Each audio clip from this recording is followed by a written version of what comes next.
आजपासून इस्लामपूरचं नवं नाव ईश्वरपूर. चंद्रशेखर बावनकुळेंची माहिती. बावनकुळेंनी मानले अमित शहा आणि मुख्यमंत्र्यांचे आभार.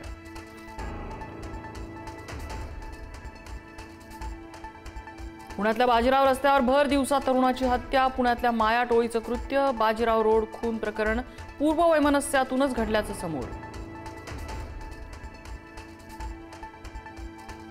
एफआरपी थकवल्यास साखर कारखान्यांचा परवाना रद्द करणार. साखर आयुक्तांचा कारखान्यांना इशारा. राज्यातल्या 7 कारखान्यांनी थकवली एफआरपी.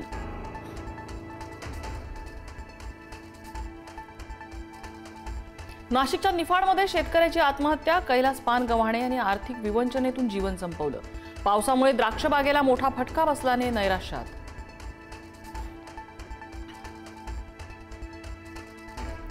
छत्तीसगडच्या बिलासपूरमध्ये भीषण रेल्वे अपघात. पॅसेंजर ट्रेनला मालगाडीची टक्कर.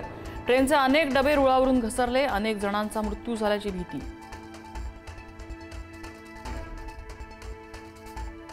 डॉक्टर संपदा मुंडे आत्महत्येनंतर राज्यभरातील डॉक्टर्स आक्रमक. सायन केईएम रुग्णालयासह राज्यातल्या डॉक्टरांचा संप.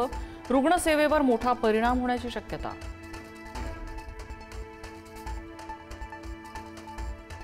लाडक्या बहिणींसाठी आनंदाची बातमी. ऑक्टोबरचा हप्ता आजपासून मिळायला सुरुवात. महिलांच्या खात्यात 1500 रुपये जमा होणार.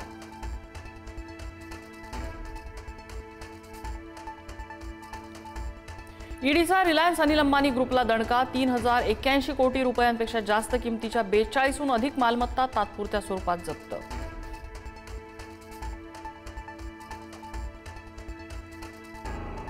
संपूर्ण देशभर डिजिटल अरेस्ट प्रकरणात 3000 कोटींची लूट.